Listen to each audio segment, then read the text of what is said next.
सुप्रभात बच्चों, कैसे हैं आप सभी। मैं आशा करती हूँ कि आप सभी अच्छे होंगे, अपने घर पर होंगे और स्वस्थ होंगे। मैं कृपाली पीजीटी हिंदी विषय से स्प्रिंगडेल सीनियर सेकेंडरी स्कूल में आप सभी का स्वागत करती हूँ। आज हम पढ़ रहे हैं हिंदी व्याकरण का टॉपिक जिसका नाम है संधि। इसका भाग 1 हम कर चुके हैं और उसके अंदर हम स्वर संधि पढ़ चुके हैं। स्वर संधि के 5 भेदों का भी हम डिस्कस कर चुके हैं और अब आगे हम दूसरी संधि ले रहे हैं जिसका नाम है व्यंजन संधि।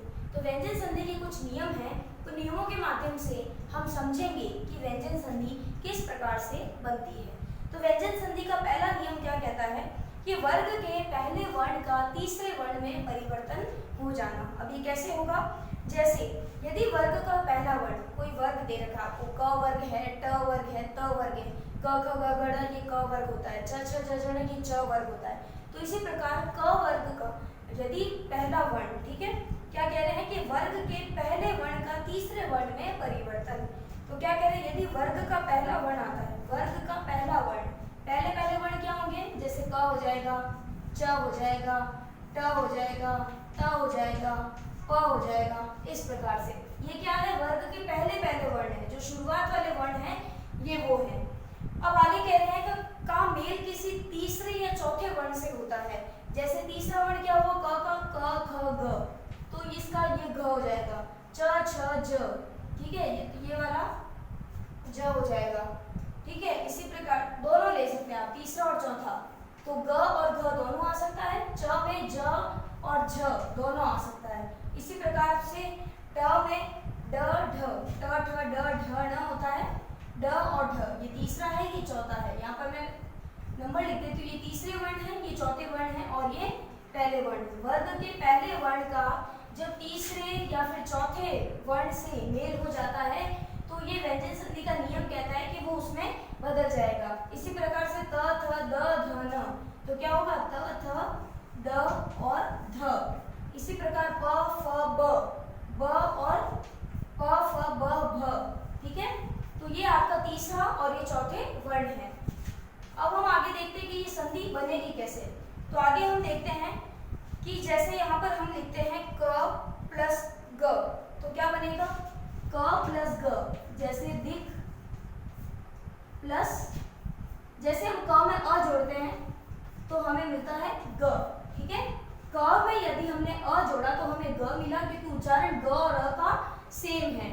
तो यहाँ पर हम लिखते हैं दिक प्लस अंबर। हमने क्या लिखा? अ को आपको ग में परिवर्तन करना है। अब जैसे आपको दिक प्लस यहाँ पर अंबर दे रखा है, तो ये अ किसमें परिवर्तित हो जाएगा? ग में। तो यहाँ पर क्या बन जाएगा? दिगंबर। क्या बन जाएगा? दिगंबर, ठीक है। ये आपने देखा यहाँ पर, ये क्या बन गया? दिगंबर। आधा ना लिखो चाहे पर विधि लगाओ, बात एक ही है। तो ये जब आपने दिक प्लस क का, जब आपका नियम क्या कह रहा है कि जब पहले वर्ण का मेल किसी वर्ग के तीसरे या चौथे वर्ण के मेल से हो जाता है तो वहां पर हमें संधि प्राप्त होती है। तो दिक, क क्या है यहाँ पर? पहला वर्ण है। इसी प्रकार ग क्या है यहाँ पर? ये पहला वर्ण, ये तीसरा वर्ण। जब पहले और तीसरे वर्ण का मेल करवाते हैं तो हमें ये प्राप्त होता है दिगंबर। इसी प्रकार एक और उदाहरण देख लेते हैं हम। जैसे मैंने यहाँ पर लिखा है, जैसे यहाँ पर लिखा मैंने त, अब सेम वही चीज है कि त प्लस अ करेंगे तो आपको क्या प्राप्त होगा? द प्राप्त होगा।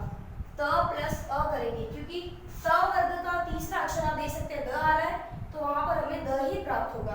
तो इसी प्रकार आप देखिए कि तत्, तत् प्लस अनुसार, क्या लिखा हमने? अनुसार। तो क्या हो जाएगा? तत्, ये जो त है ये द में परिवर्तित हो जाएगा। ये अ तो उच्चारण आ रहा है यहाँ पर, तो यहाँ पर ये हो जाएगा तदनुसार। तदनुसार, अनुसार एज इट इज रहेगा, लेकिन ये जो अ है इस त का अ में मेल, यानी कि क्या कहलाया? द कहलाया। वर्ग का पहला अक्षर तीसरे अक्षर में परिवर्तित हो जाता है। तो यहाँ पर हो गया तदनुसार। आया आपको समझ में? अब हम इसका देखते हैं दूसरा नियम। ये दूसरा नियम क्या कह रहा है? बहुत ही इजी है पहला नियम। वर्ग का पहला वर्ण किसी दूसरे वर्ग के तीसरे या चौथे वर्ण से मिलेगा तो वहां पर एक नई संधि का निर्माण होगा। लेकिन अब आपको ये वर्ग याद होने चाहिए कि क वर्ग में क्या क्या आते हैं, ट वर्ग में क्या क्या आते हैं, च वर्ग में क्या क्या आते हैं। इस प्रकार से पांचों वर्ग आपको याद होने चाहिए। दूसरा नियम देखते हैं हम कि वर्ग के पहले वर्ण का पांचवें वर्ण में परिवर्तन। अब वो सेम वही नियम है कि वर्ग का पहला वर्ण, जैसे यहाँ पर पहला वर्ण है क, च, ठीक है, त और प, ये है पहले वर्ण। इसका किससे मिलन हो जाएगा? पांचवें वर्ण से। पांचवें वर्ण कौन कौन से आप सभी को पता है? जैसे पांचवा वर्ण है ड, ठीक है, ये वाला ड, और आगे क्या हो जाएगा? ये वाला ड हो जाएगा। ये सब कौन से वर्ण है? पांचवें वर्ण है। क का ड में परिवर्तन, च का ण में परिवर्तन, इसी प्रकार से ट का ये वाला ण, इसी प्रकार से त का ये वाला न, और इसी प्रकार से प का ये वाला म। तो आप देख सकते हैं ये सभी पांचवें वर्ण है और ये सभी पहले वर्ण है। तो अब इसका उदाहरण देख लेते हैं हम कि जैसे मैंने यहाँ पर लिखा वाक प्लस मय। अब आप यहाँ उदाहरण देखिए, वाक प्लस मय, ठीक है। अब आपको क्या करना है कि ये क था, ये जो क था ये किस में परिवर्तित हो रहा है? क ये यहाँ पर ड में परिवर्तित हो रहा है। तो हम क्या लिखेंगे? वांगमय। इसको आप ड नहीं पढ़ोगे क्योंकि ड के अंदर एक बिंदी आ रही है, इस बिंदी को हम अंग की मात्रा से शो करोगे तो क्या बोलोगे? वांगमय, वांगमय। देखा आपने कैसे परिवर्तित हुआ? पहला अक्षर, पहला वर्ण पांचवें वर्ण में परिवर्तित हो गया। इसी प्रकार से आप देख सकते हैं आगे सत प्लस माल। अब यहाँ पर क्या आ रहा है? त वर्ण का उदाहरण है, सत प्लस माल। अब त में आप देख ही सकते हैं कि त से पांचवा वर्ण क्या बनेगा? न, तो ये हो जाएगा सन्माल। त का न बन गया सन्माल। बहुत ही इजी से नियम है, आपको बहुत जल्दी से याद हो जाएंगे। अब त के संबंध में कुछ नियम है कि जैसे त को ज बदलना है तो त के बाद यदि ज आ जाता है तो उसका त का ज हो जाता है। जैसे सत प्लस जन, तो क्या हो जाएगा? त का सज्जन, क्योंकि त किस में बदल चुका है? ज में बदल चुका है, तो सज्जन हो जाएगा। इसी प्रकार त को ट लेते हैं तो तत् प्लस टंकार, तो क्या बन जाएगा? टंकार। ट उसमें हलंत में आधा रहेगा, उसको उच्चारण में नहीं लेंगे। इसी प्रकार से त को ड में करते हैं तो उत प्लस डयन, तो क्या बन जाएगा? उड्डयन। त को ल में देखते हैं तो उत प्लस लेख, उल्लेख। कुछ नहीं करना, आपको त हटाना है और त के जगह पे वो जो तीसरा या चौथा वर्ण या पांचवा वर्ण है उसे आपको लेकर आना है। त को च में बदलते हैं तो उसी प्रकार से त के बाद यदि च आता है तो च और श की जगह छ हो जाता है। जैसे उत प्लस श्वास तो उच्छ्वास, उस त का और श का क्या बन गया? आधा च और छ बन गया। इसी प्रकार म के संबंध में नियम देखें तो म का मेल यदि य र ल व श श श ह से हो तो म सदैव अनुस्वार ही होता है। जैसे सम प्लस हार, अब ये म है, म हमेशा अनुस्वार ही रहेगा। तो क्या कह रहे हैं कि म सम प्लस हार, तो संहार, वो जो म है वो अनुस्वार में बदल चुका है, यानी म हट के ऊपर बिंदी आ गई है तो वो बन गया संहार। आगे हम देखते हैं, आगे हम ये बहुत सारे नियम दे रखे हैं, आप अपनी पुस्तिका से पढ़िएगा, ये आपके बुक में बहुत सारे संधि के नियम दे रखे हैं। इसी प्रकार स का श से परिवर्तन किस प्रकार होता है, न का ण में परिवर्तन होना, र के संबंध में नियम, ये सभी आपको यहाँ पर बता रखे हैं। अब हम चलते हैं विसर्ग संधि की तरफ। तो विसर्ग संधि क्या होती है? विसर्ग संधि होती है, बहुत ही इजी है। व्यंजन संधि से व्यंजनों का खेल है इसके अंदर। जैसे स्वर संधि में स्वरों का खेल था, इसी प्रकार व्यंजन संधि में व्यंजनों का खेल है और विसर्ग संधि में विसर्ग। तो विसर्ग देखते हैं। विसर्ग, ये चिन्ह आप सभी को पता होगा, ये आप सभी को पता होगा, एक बार इसके लिए देख लीजिए। ये विसर्ग संधि का निशान है, विसर्ग संधि।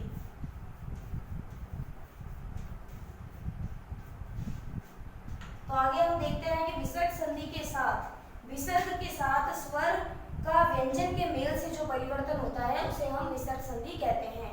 क्या बोल रहे हैं यहाँ पर? नी प्लस छल, क्या कह रहे हैं? नी। अब आप देख सकते हैं नी प्लस क्या लिखा है यहाँ पर? छल। तो परिभाषा बोल रही है कि स्वर का व्यंजन के मेल से जो परिवर्तन होता है, अह क्या है यहाँ पर? स्वर है। इसका यदि हम व्यंजन के मेल से मेल करेंगे, व्यंजन से मेल करेंगे तो हम वो जो परिवर्तन होगा वो विसर्ग संधि कहलाएगा। तो निश्चल हो जाएगा। क्या हो जाएगा? निश्चल। नी प्लस चल, ये जो विसर्ग है, ये विसर्ग आपका किस में बदल जाएगा? श में बदल जाएगा, वो भी आधा श। तो निश्चल। ठीक है। इसी प्रकार से अब विसर्ग संधि के नियम देखते हैं। तो विसर्ग का ओ हो जाना, विसर्ग से पहले यदि अ हो और उसका मेल अ या किसी वर्ग के तीसरे, चौथे या पांचवें वर्ण, यानी वर्ग का तीसरा, चौथा, पांचवा वर्ण आप देख सकते हैं। आपको जब व्यंजन संधि और विसर्ग संधि के नियमों का पता लगाना है तो पहले आप वर्ग चार्ट बना लीजिए। वर्ग चार्ट बनाना है आपको। यहाँ पर यहाँ पर क्या था, च था, यहाँ पर ट वर्ग, यहाँ पर त वर्ग, यहाँ पर प वर्ग। अब क के बाद में क्या आता है, क ख ग घ ढ, आप सभी को पता है, च छ ज ज ण। तो इसी प्रकार ये आपको पूरी की पूरी ये जो वर्ग चार्ट है ये आपको बना लेना है। किसके लिए, सिर्फ और सिर्फ व्यंजन और विसर्ग संधि के लिए। ये वर्ग चार्ट आप बनाओगे तो वर्ग चार्ट से आपको समझ में आ जाएगा कि हमें क वर्ग के लिए पहला वर्ण क्या होता है, दूसरा वर्ण क्या होता है, तीसरा वर्ण क्या होता है, चौथा वर्ण क्या होता है और पांचवा वर्ण क्या होता है। तो वर्ग चार्ट आप बना लीजिए। वर्ग चार्ट कुछ भी नहीं है, क से लेकर जो ये प वर्ग है एंड तक, ये यहाँ तक वर्गों का आपको चार्ट बनाना है। इसीलिए आपको व्यंजन आप सभी को पता ही होंगे 33 होते हैं, उसमें से सिर्फ आपको प वर्ग तक के व्यंजन यहाँ पर लेने हैं। तो यहाँ पर कह रहे हैं विसर्ग से पहले यदि अ हो और उसका मेल अ या आ के वर्ग के किसी तीसरे, चौथे या पांचवें वर्ण, जैसे तीसरा, चौथा, पांचवा यहाँ पर हो जाएगा ग घ ढ, ठीक है। इसी प्रकार यहाँ पर हो जाएगा ज झ ण, इसी प्रकार ट ठ ड ढ ण, त थ द ध न, प फ ब भ म। तो ब भ म तीसरे, चौथे, पांचवें वर्ण है। तो तीसरे, चौथे, पांचवें वर्ण देखना है तथा य र ल व श ह से तो विसर्ग का ओ हो जाता है। जैसे हम यहाँ पर लिखते हैं, जैसे विसर्ग प्लस ध, तो क्या बनेगा, ओ बनेगा। तो जैसे हम ध का उदाहरण लेते हैं, ध किसमें आ रहा है, चौथे वर्ण में आ रहा है। चौथे वर्ग का ही त थ द ध, चौथे वर्ग का ही चौथा अक्षर। तो अब यहाँ पर हम देखते हैं, जैसे हमने उदाहरण लिखा यहाँ पर पय प्लस धर, पय पीछे विसर्ग है प्लस धर, तो इसका क्या हो जाएगा, ओ बन जाएगा। तो हम यहाँ पर क्या लिखेंगे, पयोधर, विसर्ग लुप्त हो जाएगा और यहाँ हमें प्राप्त हो जाएगा पयोधर। इसी प्रकार आप देख सकते हैं तप प्लस बल, तपह, तप, प के पीछे विसर्ग है, विसर्ग का लोप हो जाएगा और बल क्या है यहाँ पर, प फ ब, प फ ब, यानी ब तीसरा वर्ण है पांचवें वर्ग का, तीसरा वर्ण है पांचवें वर्ग का, ये आपको समझना होगा। ये आपको जब तक समझ में नहीं आएगा जब तक आप एक वर्ग चार्ट अपनी कॉपी में नहीं बनाओगे। वर्ग चार्ट बनाओगे तो आपको पता चल जाएगा कि क्या क्या होता है।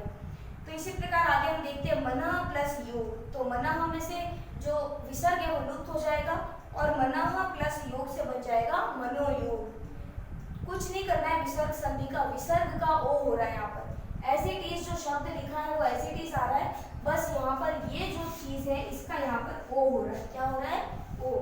आगे देखते हैं विसर्ग का र। तो विसर्ग से पहले अ या आ को छोड़कर कोई अन्य स्वर हो तथा विसर्ग का मेल किसी भी स्वर या किसी भी वर्ण के तीसरे, चौथे और पांचवें वर्ग से हो, तीसरा, चौथा, पांचवा वर्ग आपको समझ में आ गया होगा कि वर्ग चार्ट का तीसरा, चौथा, पांचवा वर्ण या फिर अक्षर कह सकते हैं आप, या य र ल व ह हो तो विसर्ग का क्या हो जाता है, र। ऊपर वाले में विसर्ग का ओ हो रहा था, नीचे वाले में विसर्ग का र हो रहा है।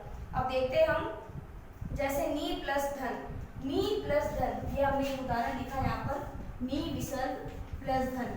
तो आपको कुछ नहीं करना है, ये यहाँ पर ऊपर वाला नियम और नीचे वाला नियम सेम है, बस इसमें जो विसर्ग है उसका ऊपर वाले में ओ हो रहा था लेकिन नीचे वाले में विसर्ग का आधा र हो रहा है। बस आपको ये वर्ग चार्ट याद ही रखना है। और ऊपर वाले में वर्ग चार्ट में यही कहा गया है कि स्वरों का मेल यदि किसी वर्ग के तीसरे, चौथे या पांचवें वर्ण से हो, और नीचे वाले में भी सेम यही बात कही गई है। बस ऊपर वाले में विसर्ग का ओ हो रहा था लेकिन नीचे वाले में विसर्ग का र हो रहा है। जैसे नी प्लस धन, तो नी में ये अनुस्वार हट जाएगा, ये विसर्ग हट जाएगा और विसर्ग के स्थान पर हम आधा र लगा देंगे, तो ये क्या बन जाएगा, निर्धन। ध के ऊपर आधा र हो जाएगा, तो विसर्ग का र हो गया। जब विसर्ग लुप्त होता है तो यहाँ पर आधा र आ जाएगा, विसर्ग लुप्त होता है तो यहाँ पर ओ आ जाएगा। आगे हम देखते हैं विसर्ग का श। विसर्ग के बाद यदि च और छ हो तो विसर्ग का श हो जाएगा। सिर्फ और सिर्फ एक कंडीशन में, विसर्ग का श, ये वाला जो श है, ये सरगम वाला जो श है, ये तभी होगा जब वहां पर आपको च, आधा च और छ देखने को मिलेगा। जब आधा च और छ होगा तो वहां पर आपका श हो जाएगा। कैसे होगा देखते हैं। नी प्लस चल, आप मैंने उदाहरण लिखा यहाँ पर, नी विसर्ग है प्लस चल, नी प्लस चल। तो अब यहाँ पर इस च का क्या हो जाएगा, इस विसर्ग का तो क्या हो जाएगा, इस च का श हो जाएगा निश्चल। क्या हो जाएगा, निश्चल। च छ छ, वर्ग का तीसरा वर्ण मिला आपको, तीसरा वर्ण है छ और विसर्ग का यहाँ पर श हो गया। चाहे च और छ आपको देखने को मिले यदि विसर्ग संधि में, तो उसका आपको श बनाना है, ये फिक्स नियम है। आगे देखते हैं हम, आगे देखते हैं विसर्ग का श होना, षट्कोण वाला श, ये था शलगम वाला श। षट्कोण वाला श किस प्रकार होगा कि विसर्ग के पहले ई और उ हो तथा विसर्ग का मेल क ख ट ठ प या फिर फ से हो तो विसर्ग का श हो जाता है। जैसे दु प्लस कर, तो विसर्ग का क्या हो गया, श, दुष्कर। इसी प्रकार धनु प्लस टंकार, तो विसर्ग का क्या हो गया, धनुष टंकार। इसी प्रकार नी प्लस प्राण, निष्प्राण। बस विसर्ग का श षट्कोण वाला श हो रहा है। आगे हम देखते हैं विसर्ग का स कैसे बनेगा, सड़क वाला जो स होता है वो कैसे बनेगा। तो विसर्ग के बाद यदि त और थ हो तो विसर्ग का स हो जाएगा। दु प्लस तर, दुस्तर। मन प्लस थल, मनस्थल, इस प्रकार, ठीक है। विसर्ग के बाद यदि श हो तो विसर्ग के बाद आने वाले व्यंजन का द्वित्व हो जाता है। द्वित्व यानी डबल व्यंजन हो जाता है, एक आधा और एक पूरा। जैसे दुह प्लस आसन, तो दुशासन, आधा श रहेगा फिर पीछे पूरा श आएगा, दुशासन। विसर्ग का लोप, विसर्ग से पहले अ अथवा आ हो तो विसर्ग के बाद कोई भिन्न स्वर हो तो विसर्ग का लोप हो जाता है। जैसे अत प्लस एव, तो अतेव, विसर्ग का लोप हो गया, अतेव बन गया। तो ये था आपके विसर्ग संधि। पहले हमने पढ़ी व्यंजन संधि, फिर हमने पढ़ी विसर्ग संधि। ये नियम है और ये नियम ही बहुत इजी तरीके से है। बस आप नियमों में व्यंजन संधि में आप ये चार्ट बना लीजिए, जो व्यंजन और विसर्ग दोनों ही संधियों में आपके काम आएगा। आपको वर्ग चार्ट पता होगा तो आप ये नियम आसानी से समझ जाएंगे। वर्ग चार्ट बनाने के बाद आपको पता रहेगा कि पहला वर्ण कौन सा है, पहले वर्ग का कौन सा अक्षर आपको चूज करना है, दूसरे वर्ग का कौन सा अक्षर, तीसरे वर्ग